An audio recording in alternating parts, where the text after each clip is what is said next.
Sejam muito bem-vindos ao canal Afinal, o que somos nós? A Rose teve 2 EQMs. Aos 19 anos, ela estava numa situação de depressão e entrou sozinha no mar e decidiu não sair mais. Foi quando teve a sua primeira EQM.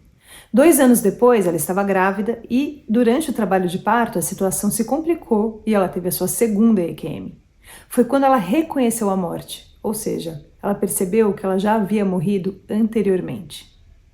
Vamos conhecer a história dela?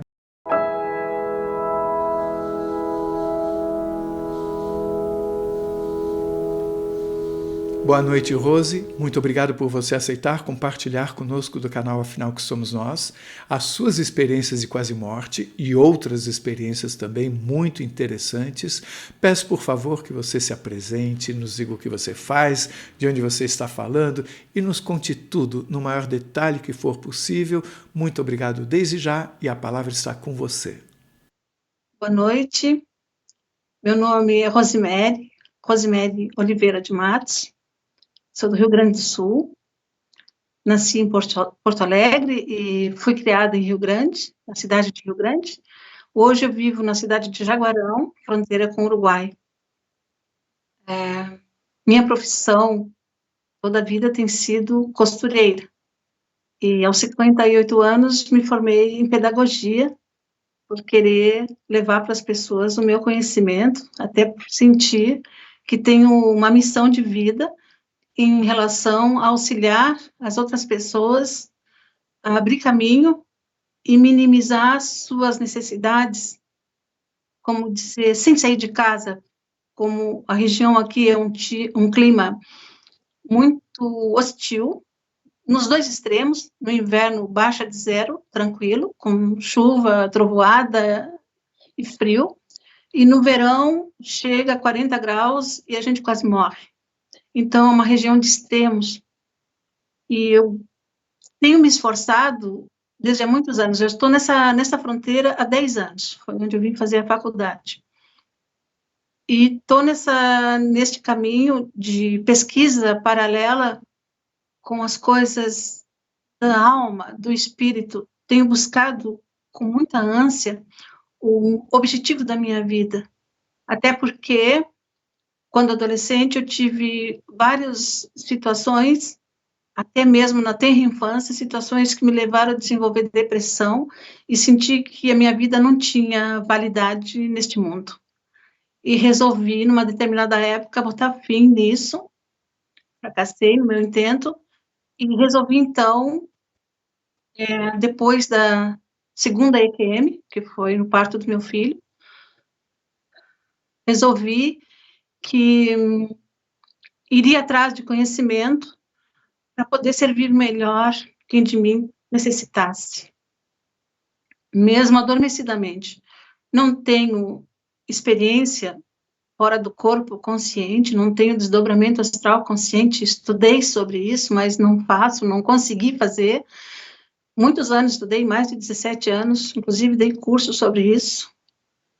Conheço algumas técnicas, mas nenhuma me surtiu efeito. E justamente quando fiz o desdobramento, não percebi a saída, mas já estava lá, de uma forma muito, quase que inocente, sem nenhuma técnica. Isso durante a EQM. Não, isso foi antes. É que você falou que você não conseguia fazer. Quando eu não conseguia, foi quando eu estudei e praticava o que eu estudei. Não dava certo. E quando eu saí, não teve nada a ver com o que eu estudei. É isso que aconteceu. Bom, minha primeira EQM se deu justamente numa situação de muita depressão. Eu estava com meus 19 anos, por aí, e estava na praia com uma turma de amigos e me passei na bebida. E quando avisei a turma que eu iria no banheiro, eu levantei e quando saí na calçada, olhei assim e vi o mar, isso na Praia do Cassino, em Rio Grande. Quando olhei o mar, eu vi que o mar estava muito calmo, extremamente calmo, que é uma coisa bem rara. Mas havia chovido, então o mar estava com ondas como uma respiração, muito suave. Não chegava a formar ondas. Ele só, como que a gente movimenta o peito fazendo uma respiração profunda, assim estava o mar. E eu, alcoolizada, olhei para o mar e foi como um fascínio, como que o mar me dizia, vem. E eu olhei e fui, né? E corri, não tinha ninguém na areia, não tinha ninguém, todos estavam recolhidos por causa da chuva que tinha caído. Fui, corri, até entrei na água, mergulhei, saía, mergulhava, saía, mergulhava, saía, mergulhei fundo até não sentir mais que dava pé para mim. E foi neste momento que eu sentia que eu me espalhei. Ali eu era a onda, pulsando. Ali eu era o verde da água, eu era a própria água. Eu me expandia completamente fusionada na água. Não havia corpo, não sentia mais meu corpo. Tudo que sentia era que eu era a água, eu era o verde, e eu me expandia. E eu senti uma sensação muito linda, sendo aquela expansão toda. Eu era o oceano, e nisso não sei quanto tempo passou, e ouço dizendo louca, louca, louca. E aí, como que me dou conta, no corpo novamente, e me dou conta, olho por baixo, eu estava de bruço na areia, e olho por baixo assim, vejo muitos pés ao meu redor. E na minha frente estava meu primo. E ele se agachou para me olhar, eu olhei para ele e disse, tu me paga. Ele disse, louca, tu és louca. Porque eu não queria que ele tivesse me tirado de lá. E aí saímos caminhando. E eu não agradeci ninguém, porque eu não gostei daquilo. Eu gostei de lá, onde eu estava. Você comentou que você entrou e de repente você já era aquilo tudo, o mar, o verde. Eu pergunto, você não teve uma percepção de estar se afogando? Não. Não tive a percepção de afogamento. Mas você foi salva pelo seu primo ou por alguém? Sim. Me retiraram do mar, mas eu não tive essa noção tampouco. Quando eu entrei na água, eu corri, enquanto deu. Quando a água chegou na altura do quadril, eu já mergulhei. E mergulhei várias vezes. Cada vez que eu tocava no fundo, eu mergulhava novamente. Eu queria o fim de tudo. Eu busquei aquilo. E aí foi o que aconteceu. Não senti me afogar, não senti água, não sentia nada, nem o corpo. Foi aí que eu percebi que eu me expandi. E o seu primo ou quem quer que tenha salvo você comentou alguma coisa de como encontrou você ou de que forma perceberam que você estava se afogando? O que aconteceu foi que uma das pessoas, eu não sei quem era, eram muitas pessoas ao meu redor, pelos pés, estavam todos os pés juntinhos, e era um círculo grande. Uma pessoa falou, eu vi que ela ia fazer isso, eu notei que ela ia fazer isso. Foi a única coisa. Depois dali, saí caminhando com meu primo, brava, furiosa, na direção oposta daquelas pessoas. Estavam para um lado e eu fui para o outro. Na praia. Você sabe quem salvou você? Não sei quem foi. Esta foi a primeira. Foi uma lição que eu me senti rejeitada pela morte. Aí, passou-se o tempo, aos 21 anos eu engravidei, e foi uma gravidez turbulenta, com muito ameaça de aborto, tinha que ficar deitada há muito tempo, aos 7 meses, mas foi assim, feliz ao mesmo tempo, não tinha problema. Quando chegou no 7º mês, o pai do meu filho resolveu que não era aquilo que ele queria, e disse que ia embora para São Paulo ser artista, como todo gaúcho, pensa assim, ou para o Rio de Janeiro ser artista, ou para São Paulo. E aí eu segui fazendo os exames de pré-natal sozinha. Uma vez, depois do acontecido, onde já ficou definido que ele não faria mais parte da nossa vida, Eu cheguei no hospital e o médico disse: o que aconteceu contigo? E eu disse: nada. Ele disse: não, algo aconteceu, porque tu chegava aqui sempre radiante, brilhante, tu alegrava todas que estavam aqui. E hoje tu estás triste e apagada. Algo aconteceu. Eu disse: é que daqui para frente vai ser eu e meu filho, mais ninguém. E ele disse: o pai? Eu disse: o pai não quer saber. E ele disse: você como é que está? Eu disse: eu vou ter meu filho. Eu vou criar meu filho. Ele disse: certo.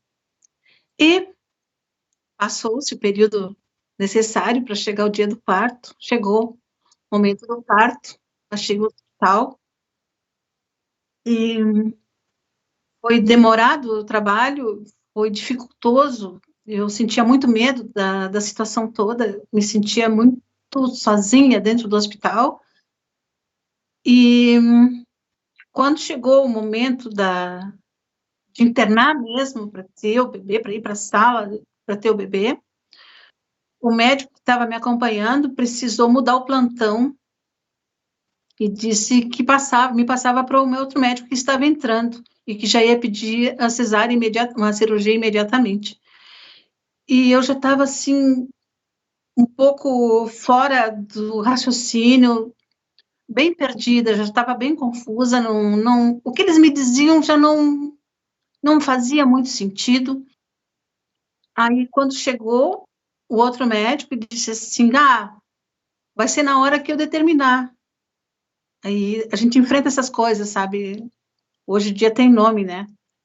Violência obstetrícia, de todos os níveis a gente passa.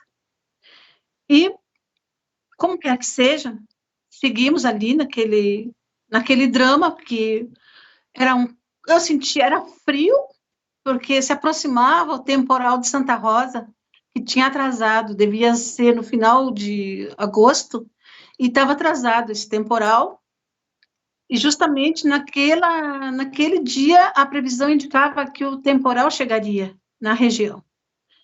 Então estava todo mundo com frio, com cobertor, com coisas assim, e eu no quarto, eles me diziam: faz a respiração cachorrinho, que passa a dor. E eu agarrada assim na cabeceira da cama, 22 anos, com toda a minha força, né? Fazendo a tal respiração, um cachorrinho que me traumatizou até. Porque depois eles diziam: não precisa mais, e eu não saía daquilo, não sabia nem como sair mais. E foi quando o médico chegou vários médicos e estudantes, porque era um hospital universitário, me examinaram, alguns outros se horrorizaram e foram embora, não quiseram fazer exame. Que eu estava assim, nua, numa cama, com um lençol jogado de qualquer jeito, com a cama frouxa, de tanto fazer a respiração cachorrinho, e eu imagino que eu devia estar, aí sim, eu devia estar com uma cara bem de louca mesmo, né? Eu tinha cabelo bem pretão, comprido, e aí, quando eu olhei para ele, eu olhei, assim, apavorada, todos eles iam fazer o mesmo exame, entendeu? Aí foi quando o médico disse assim, fez o exame, eu, já no desespero meu, meti o pé no médico, empurrei o médico com os pés, exame de toque. E aí ele disse assim: vamos fazer um último exame. Isso já era quase 3 da madrugada. E aí ele chega nos meus pés e eu vi que ele estava com um aparelho na mão. E ele me toca, ele faz um movimento em direção ao meu pé, porque eu não conseguia ver meu pé, mas eu vi que ele baixou algo em direção ao meu pé e disse assim: sentes alguma coisa? E eu dizia: não. Aí ele fez de novo: e agora? Não. Mexe com a perna esquerda. Ou mexe com a perna direita. Era a direita. E aí eu olhei para ele confusa e disse assim: direita?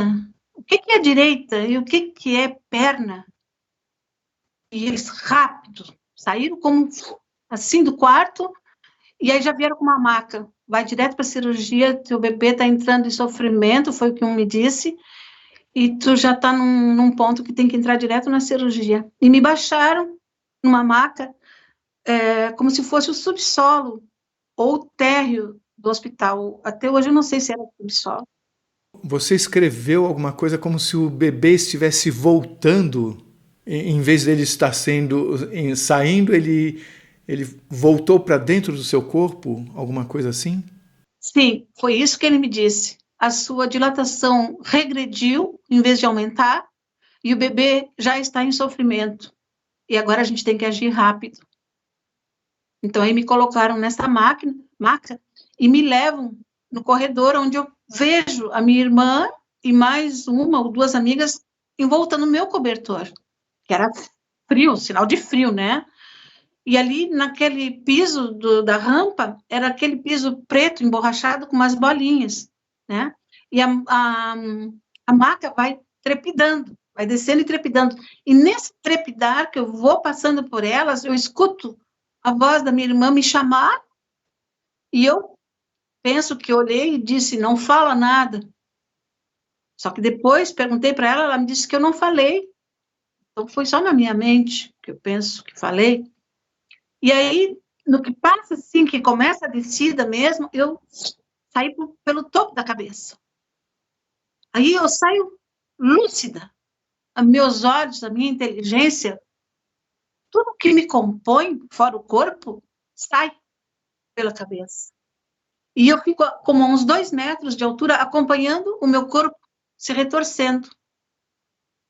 Mas, ali no momento que ele me espetou e perguntou se eu sentia algo, e quando eu respondi que não sabia o que era esquerda e nem era direita, e vi ele escorrer, eu compreendi, estou morrendo.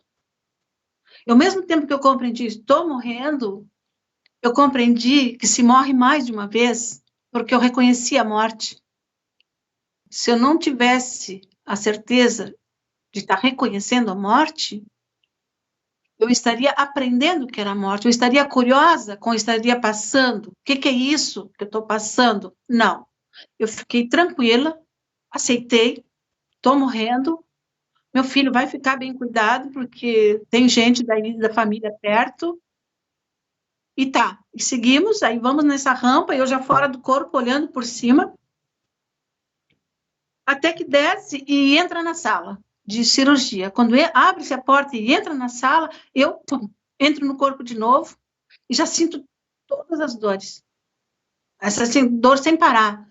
Não sei te explicar. É uma dor que pega na parte do quadril e pega o estômago e a gente é como engoliu algo duro, que endureceu dentro e não cabe mais. A gente é uma sensação assim. Aí peço ajuda, né? Porque aí sim, comecei a sentir medo daquilo ali. Peço ajuda, e aí eles me dizem, não, tu tá bem acompanhada, nós estamos muitos aqui contigo. E me amarro naquela cama, com os braços abertos, me dão anestesia no soro, não sei como é que foi. Talvez tenham feito hack e mais alguma coisa no soro, porque eu acompanhei parte do processo. E quando eles iniciam, que vai iniciar a cirurgia, que já está pronto, então vamos começar. Aí tá aquilo, brum, assim. Mas um dos mais violentos foi um raio. Começou o temporal bem naquela hora e caiu um raio. A sensação é que tinha partido tudo ao meio, sabe? Uma bomba, assim, caído no hospital e apagou. Escuro total. Aí o médico falava assim, bom, o hospital tem gerador. E o outro dizia, não. Ah, mas deve ter bateria, então. Não. Lanterna? Alguma luz artificial? Não. Ele disse, isqueiro? Não, respondia outra voz. Fósforo? Um silêncio? Não. Foi só aquele suspiro assim e o silêncio. Aí começa a EQM. Aí eu saio, mas não me vi sair. Aí eu já estou no escuro, eu estou no vento, eu estou na chuva, eu estou na folha que voa, eu estou num mato, no meio de árvores. Eu não sei se aquilo era pátio do hospital, onde que era, não sei. Mas eu já estava lá, rodopiando como uma folha seca e, ao mesmo tempo, soprando como se fosse o vento do temporal. Eu estava envolta naquele redemoinho, sabe? Estava naquilo tudo, eu estava ali. E, do nada, já estou num outro ambiente calmo, num corredor, porém, me sinto como se eu fosse a parte traseira de um vagalume, sabe? Vamos dizer que eu estivesse como se fosse um LED, com aquelas duas perninhas. Porque, como meu pai é eletricista, eu associo muito certas experiências à eletricidade, né? Eu encontro o significado divino na eletricidade, muitas vezes, nas coisas, na elétrica. E ali, de um lado, eu sendo o centro do LED, de um lado, uma força positiva, de outro, uma força negativa. E eu sendo aquele foco que mirava o fundo, como que fosse um corredor largo, amplo. E lá no fundo tinha uma mesa com uma lâmpada daquelas decorativas que são assim, ó, só que são redondas. A lâmpada em cima. Uma mesa limpa de madeira. E eu pensei, uma mesa? Fui movida, impulsionada por aquelas duas forças, eu fui em direção àquela mesa. Chegando ali na mesa, eu parei e alguém me fez entender que eu não voltaria a ter corpo. Eu pensei, bom, justo. Mas, deste lado, alguém intercedeu por mim e disse, não, ela só tem 22 anos, ela não teve tempo ainda. A vida dela foi muito difícil. E assim mesmo ela conseguiu agir em benefício de tal pessoa, em tal circunstância, que foi a situação onde eu chegando em casa, há um tempo atrás, em Pelotas, era uma época de muito frio, morria muita gente, muito morador de rua, morriam de frio, e havia um menino na entrada da casa, e eu abri a porta e bati no menino. Era uma porta e depois tinha outra porta de vidro por dentro. E a porta de madeira estava fechada e eu empurrei, mas estava só encostada, porque chegavam os estudantes naquela casa, a gente morava numa casa de estudante.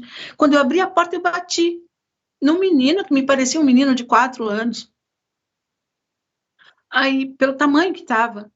Aí ele se assustou e eu disse, calma, calma que eu vou te trazer coberta e um leite quente, porque vai fazer muito frio essa noite e tu não pode ficar aqui, se não vão te maltratar nessa casa. Aí subi ligeiro, troquei de roupa, aqueci o leite, preparei um pão com manteiga, peguei o blusão que eu estava, que era um blusão vermelho, botei um roupão e desci, peguei o cobertor da minha cama e a minha irmã disse, o que tu vai fazer? Tem um menino lá embaixo e se ele não se aquecer, ele vai morrer de frio. Eu disse, mas pode levar teu cobertor, se vou, eu estou dentro de casa. Eu disse para ela assim, eu resolvo, eu durmo de roupa, não vou passar mal. Desci com tudo, dei para ele, dei as cobertas, dei o cobertor, dei o leite quente. Disse para ele, não podes amanhecer aqui, senão o dono da casa vai te maltratar. E ele disse, tá. E esta cena, eu subindo e descendo a escada, levando as coisas para o menino, apareceu nesta mesa, como uma cena viva, uma foto viva, sabe? Não é uma cena viva. Na época, a TV não tinha esse recurso de a foto está parada e segue em movimento. Esse recurso surgiu nos anos 90. Mas ali já para mim se apresentou como algo ultramoderno, uma fotografia que eu impactada olhei e eu descendo e subindo a escada carregando as coisas para o menino. E depois o segundo argumento foi que eu mesmo sem ter as mínimas, não reunia as mínimas condições de ter um bebê e jamais pensei contra a vida do meu filho. Pelo contrário, eu defendi, disse, não, que ele nasça, que ele venha. E depois, então, as pessoas que me falavam que eu devia fazer, então depois eu dou liberdade para vocês fazerem o que quiser. Mas aí vai ser um crime. Bom, entenda, cada um com a sua razão, com o seu julgamento. Eu estava passando pelo meu, né, ali naquele momento. E isso ali também pesou. E houve um terceiro item que foi também muito, muito considerado para que eu não desencarnasse, então, naquele momento, e é um item que só lembrei uma vez na vida. Depois eu não lembrei nunca mais. E eu me lembro que, a meu ver, era uma coisa muito simples. Eu lembro que, mas isso foi decisivo para eu continuar vivo.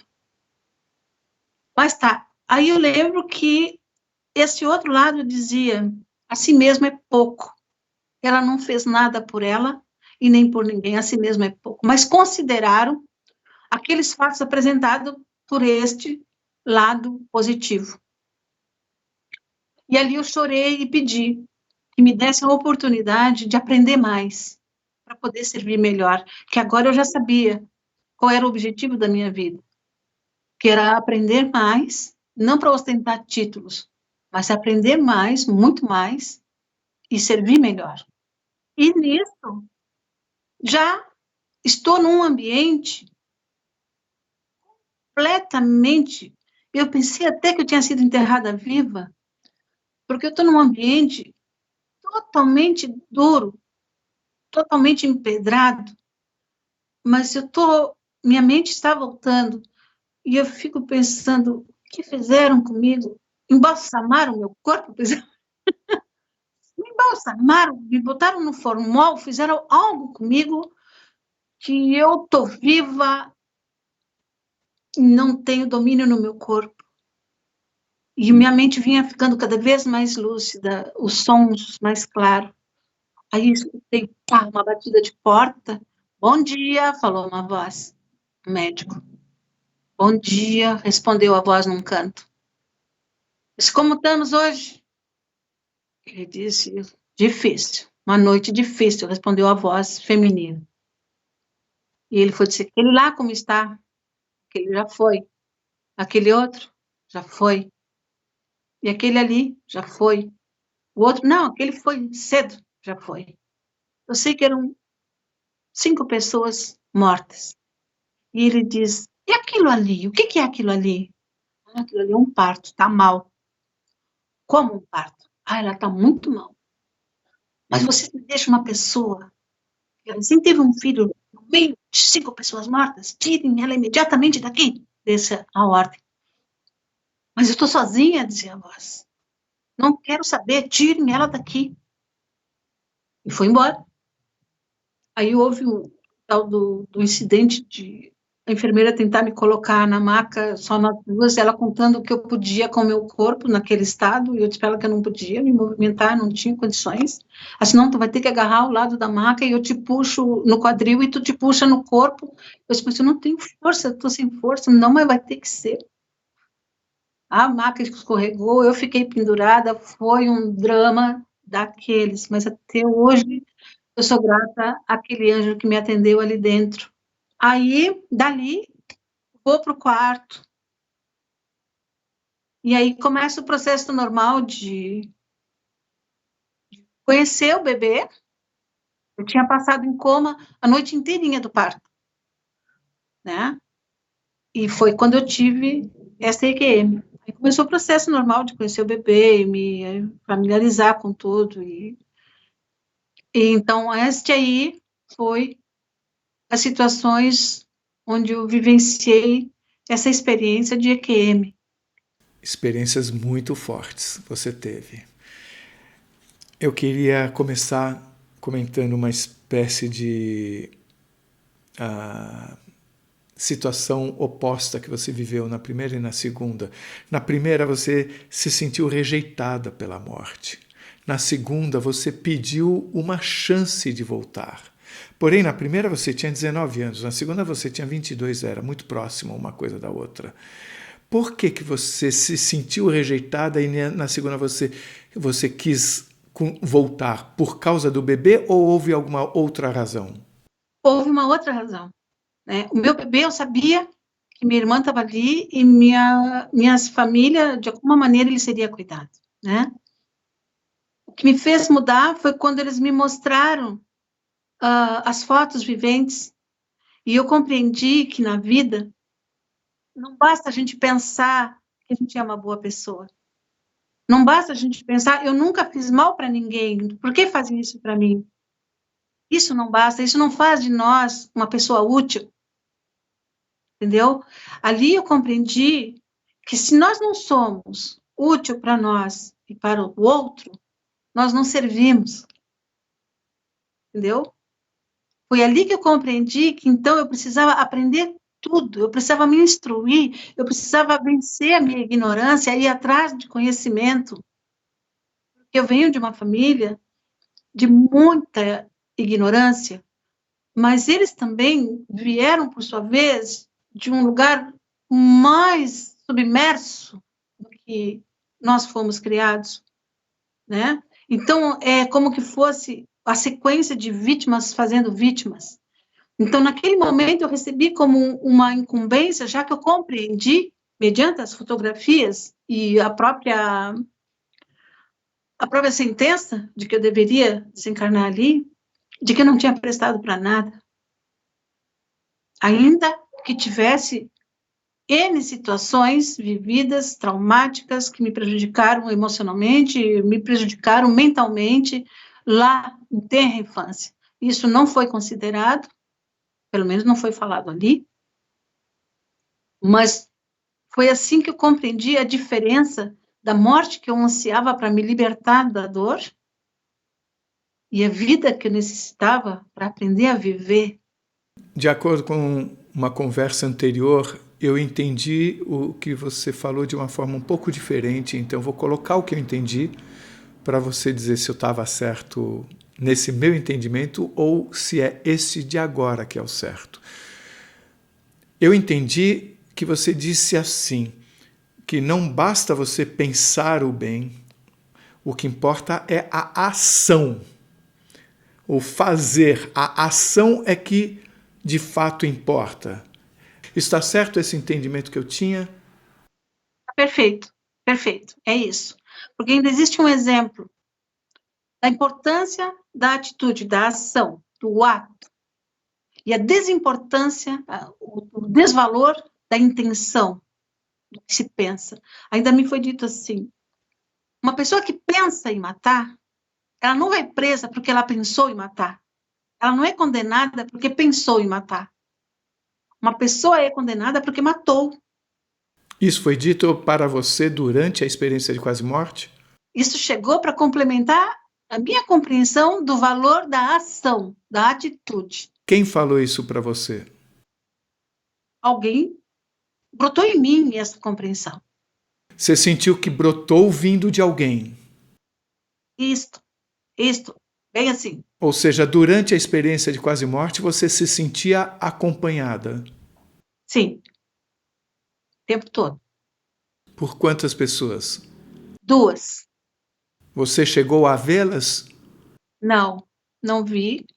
Não vi a mim mesma. Só vi as fotografias que foram mostradas. Nesse instante, eu me sentia como aquele LED que tem as 2 perninhas. E essas 2 perninhas era que me impulsionava. Essas 2 energias eu coloco. Me sentia uma chispa ínfima de luz. Ínfima. Ou seja, você era a luz. Um ínfimo, como um LED fraco. Uma centelha de luz? Uma faísca de umas centelhas, talvez. Na verdade, durante a cirurgia, você teve 2 saídas do corpo. Teve uma que você saiu pelo topo, lúcida, ficou a 2 metros de altura e viu o corpo se retorcendo. Nesse momento, você se sentiu também acompanhada por alguém? Ou você estava só? Esse momento estava só. E qual a sensação que você teve quando você saiu pelo topo? Foi de alívio, foi de paz, foi de conexão, de pertencimento? Foi assim, foi muito bom. A libertação. Me senti livre. Tanto que, dali, daquela sensação, que eu não considerei uma EQM. Eu considerei um desdobramento. Entendeu? Porque até onde eu tinha lido, existem desdobramentos que a pessoa sai pela pineal. Então, eu entendi que aquele foi um desdobramento. É que, na verdade, a EQM simplesmente quer dizer uma experiência que você tem com o mundo não material numa situação em que você está correndo o risco de morrer. Então, não deixou de ser. Com certeza. Eu queria entender qual a diferença de sentimento nesta primeira, vou chamar de primeira fase, já que foi tão próxima uma da outra, em relação à segunda fase, quando você acabou a luz e aconteceu alguma coisa e você, de repente, era o vento, você era a árvore, você era tudo. Mas na primeira vez o sentimento já era de liberdade. Esses dois sentimentos eram parecidos? Não, não eram parecidos. Porque o primeiro momento que eu saí pela cabeça estava como eu estava enxergando a coisa física. Eu enxerguei o hospital, as pessoas, eu estava junto com as pessoas numa outra frequência, onde eu estava vendo, tendo consciência do que estava acontecendo ali. Você escutava o que eles falavam? Escutei minha irmã me chamar. Onde que você estava quando você saiu pela primeira vez do corpo, durante o parto? Você ainda não estava na sala de cirurgia. Estava a caminho do quarto para a sala de cirurgia, que era um térreo, tinha que descer uma rampa. Não aconteceu nada fisicamente para que você saísse. Só o tremor da maca como que propiciou aquele desprendimento. Tá, mas é uma interpretação sua. Sim. Na segunda vez, acabou a luz. Agora, estou curioso, acho que todo mundo. Como é que operaram você sem luz? Eu não sei. O que eu sei foi que dali a um tempo eu escuto o choro de um bebê e digo, olha, tem um bebê chorando. Falei assim, e todos riram na sala e disseram, tem um filho, está tendo um filho. Olha só a situação. Durante a EQM, você voltou ao corpo e falou isso? Ou você já tinha voltado da EQM? Já tinha voltado. E aí foi, acho que até que o que me puxou foi o choro do bebê, sabe? E aí ele diz, não, é teu filho, nós estamos tendo um filho. E todo, porque era tudo a moçada assim, né? Todos riram. E quando eu olhei para o lado, vi assim, é um menino, que bom, não vai passar pelo que eu estou passando. Então eu pergunto a você, você olhou para o lado, mas estava tudo escuro, nesse momento já tinha luz? Já tinha luz. Então a luz deve ter voltado para o hospital todo. Não sei dizer, porque a partir do momento que dá o apagão e que eu já estou lá no escuro e que depois estou lá com um formato de pequena chispa, enfrentando como um autojuízo, né? Acredito que era um autojuízo que eu estava passando, um autojulgamento, e escuto esse choro. E quando já chego no choro assim, já tem luz. Aí, olha só, o que aconteceu? Eu falo isso, que o bebê não ia passar pelo que eu estava passando, e o médico diz, ele vai passar por coisas que tu nunca vai saber também. Ele me falou assim. E o médico, acredito que o cirurgião foi e disse assim, comecei a sentir uma dor terrível, assim, como se estivesse me cortando, sangue frio. E o médico vai dizer assim, força, guria, porque agora a gente tem que terminar o que já começou. Temos que te costurar a sangue frio, porque a anestesia já passou o tempo. Devido ao temporal, atrasou o processo cirúrgico. Eu não sei se isso tudo eu realmente escutei, mas eu acredito que sim, porque eu lembro que ele disse, agora nós vamos te costurar a sangue frio. Você falou em autojuízo, mas quando você contou da EQM, parecia que havia pessoas falando sobre o que você fez ou deixou de fazer. Então, por favor, nos esclareça até que ponto você estava sendo julgada, até que ponto você que estava olhando para o que você tinha feito e você estava determinando o resultado. Pois então, este foi um ponto que eu cheguei à conclusão com o passar do tempo, quando eu compreendi que nós não somos apenas o corpo, a mente e o coração e os instintos, que nós somos, podemos vir a ser, talvez alguém que estude mais do que eu, tenha mais conhecimento, pode dizer, nós somos como nós temos várias camadas de nós mesmos compondo a nossa manifestação. E cada camada dessas tem um conhecimento que nós, aqui no físico, essa parte densa, nós não acessamos. Então, nós entendemos Deus fora, entendemos a força fora, entendemos um milagre fora, entendemos tudo aquilo que as religiões ensinam como divino, entendemos fora. E depois de um tempo de estudo e análise, autoanálise, a gente vai como que encarnando uma consciência de que nós somos um conjunto em manifestação, e um não interfere no outro. Como assim? O que significa um não interfere no outro? Uma camada não interfere na outra? Isto, eu compreendi, por exemplo, o instinto, ele tem uma força que a nossa mente, nosso raciocínio não alcança a velocidade dele.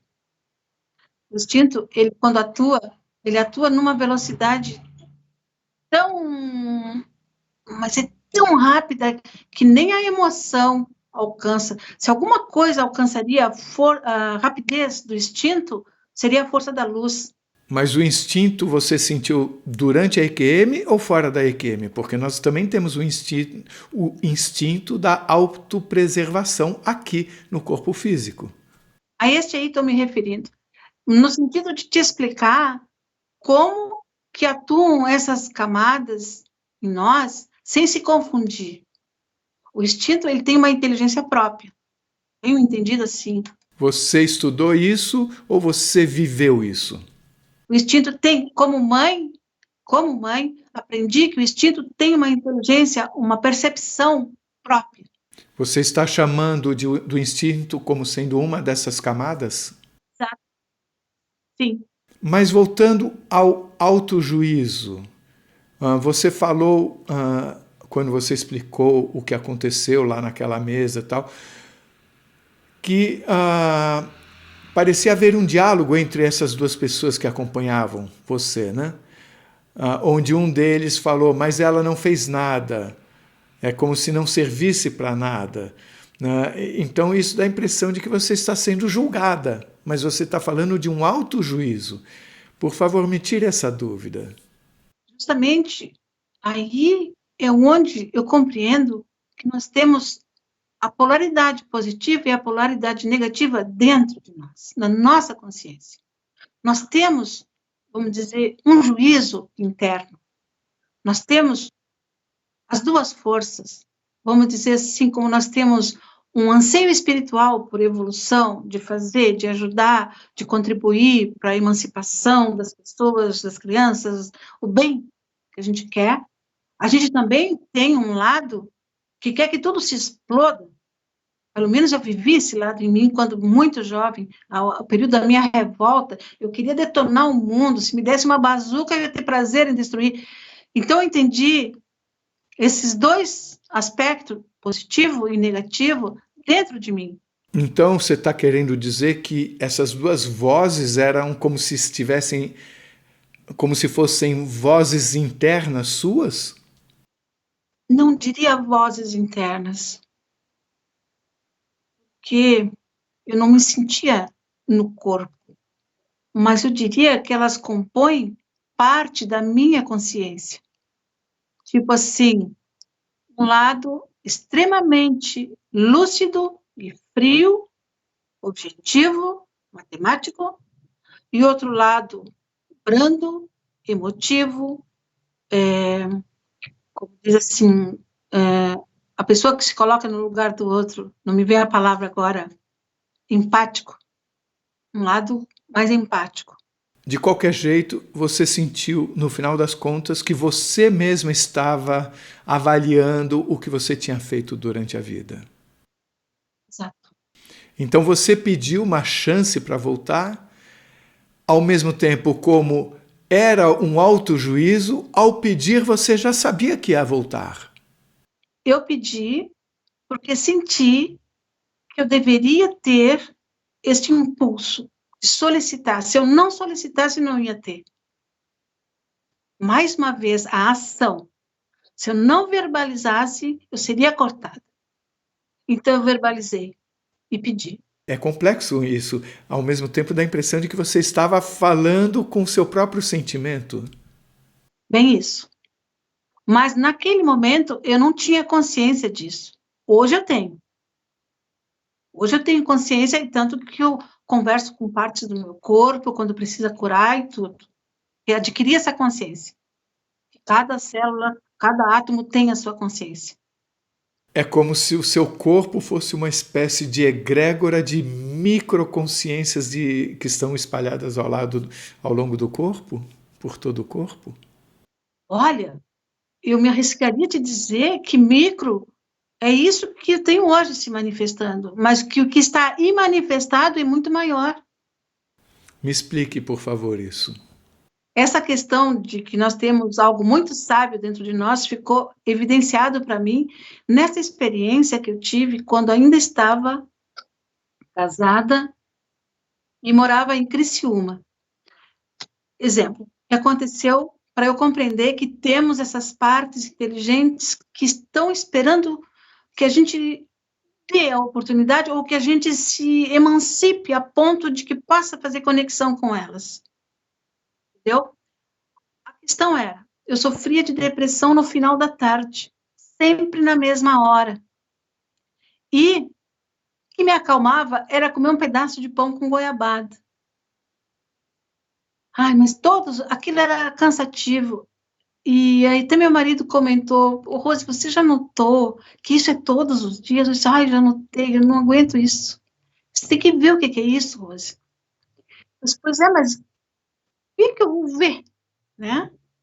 Não, tens que prestar atenção quando que isso começa. Eu disse, começa depois das 4, em torno das 4 horas. Aí tá. Um dia veio comecei a me refinar, ficava muito tempo sozinha, toda a vida vivi sozinha, mesmo quando estive acompanhada. Então, comecei a refinar e comecei a sentir o momento que chegava aquela indisposição dentro de mim. E incomodava. Incomodava porque, além de me dar uma angústia, como que me dava vômito. E parecia até que já ia me dar uma dor de barriga, tudo ao mesmo tempo. E comecei a prestar mais atenção, aí sim, eu vou te dizer que eu percebi voz, tá? Mas uma única voz, como uma criança chorando, exigindo um pedaço de pão com doce. Não deixem de assistir a segunda parte da entrevista da Rose, onde ela continua a falar sobre a sua EQM, sobre outras experiências e também responde as nossas perguntas. O link está aqui em cima e também na descrição do vídeo. Corre lá! Se você gostou, por favor, se inscreva no nosso canal. Dê likes, faça comentários, compartilhe com seus amigos, toca o sininho que você sempre fica sabendo assim que chega vídeo novo. E se você tem alguma dúvida ou passou por uma EQM e gostaria de compartilhar a sua história com esse mundão, por favor, nos escreva. O nosso e-mail é afinal-o-que-somos-nós@gmail.com. Essa é uma nova fronteira do conhecimento humano. Vamos juntos atravessá-la?